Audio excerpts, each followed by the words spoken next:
En este video explicaré qué es mecanismo de lesión y qué es un trauma de alta energía.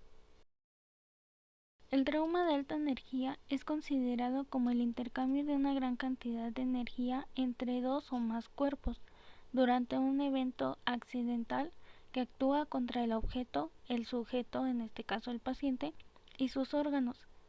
Es importante que sepamos que la magnitud del evento puede poner en riesgo la vida, una extremidad o un órgano, ya que transmitirá sobre su cuerpo una mayor cantidad de energía en una mínima cantidad de tiempo y como consecuencia provocará lesiones estructurales, como fracturas, lesiones a órganos y sistemas, lesiones tisulares, choque hipovolémico, etc. Lesiones bioquímicas, como un insulto inflamatorio, capaces de desarrollar una respuesta inflamatoria sistémica, que en forma magnificada llevará al paciente a la falla orgánica múltiple y finalmente a la muerte. Existen 5 tipos de mecanismos de lesión.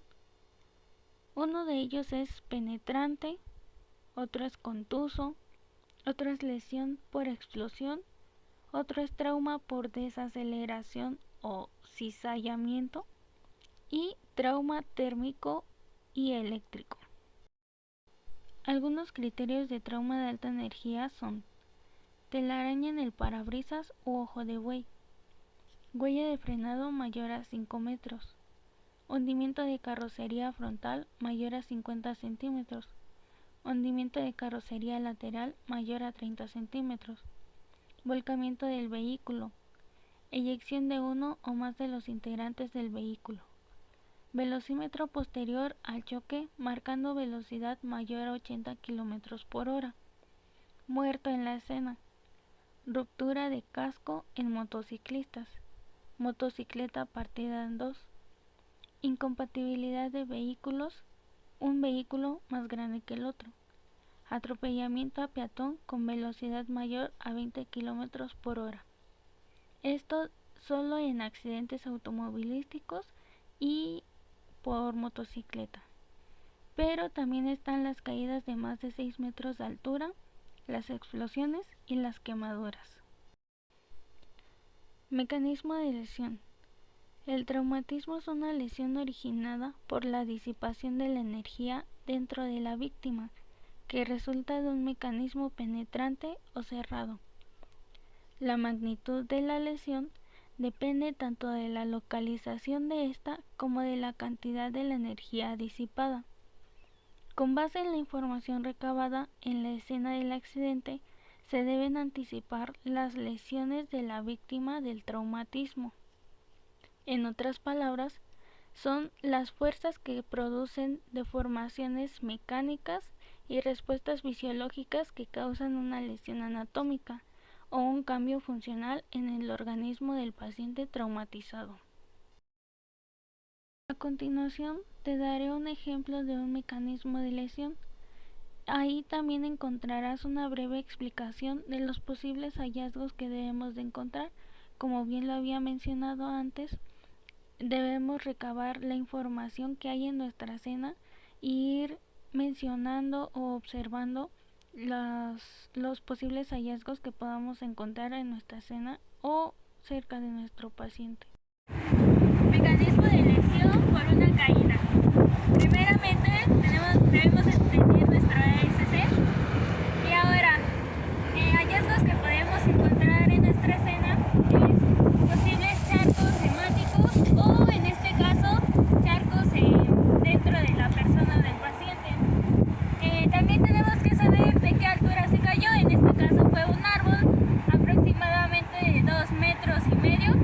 Entonces ahí tenemos una lesión significativa.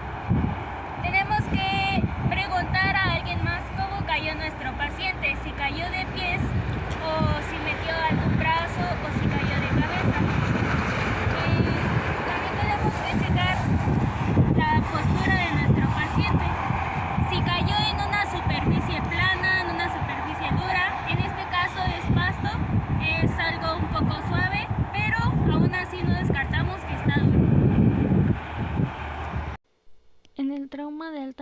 energía no solo entran los accidentes por automóviles o por motocicletas.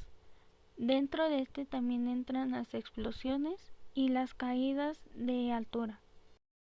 A continuación te voy a enseñar un ejemplo de un accidente automovilístico, las observaciones o los criterios que debemos de hacer tanto al vehículo como al paciente. Este es un caso de trauma de alta energía. Primero nuestro ASC, y en el caso de un accidente automovilístico tenemos que observar el hundimiento del carro, si es que se estampó con algo sin movimiento o con algo en movimiento, como otro automóvil o una motocicleta, etc. También tenemos que observar el parabrisas, que haya ojo de buey o el parabrisas en telaraña. Esto significa que nuestro paciente pudo golpear su cabeza o la parte frontal con el mismo parabrisas. También tenemos que preguntarle a las personas a qué velocidad más o menos iba, para saber pues la lesión significativa de nuestro paciente. En este caso, dentro del automóvil tenemos que observar en la parte de los pedales si hay huella de frenado. Esto significa que nuestro paciente a lo mejor quiso frenar y pues hubo una falla mecánica. También en esta parte podemos observar un charco hemático, lo que quiere decir que nuestro paciente golpeó su cabeza en el parabrisas, como ya lo habíamos dicho. También tenemos que observar lo de la bolsa de aire. En este caso es esto. Si explotó la bolsa, quiere decir que nuestro paciente va a tener quemaduras. También tenemos que observar si nuestro paciente traía el cinturón. En este caso no lo trae, entonces quiere decir que hay una lesión en la parte del corazón o de los pulmones.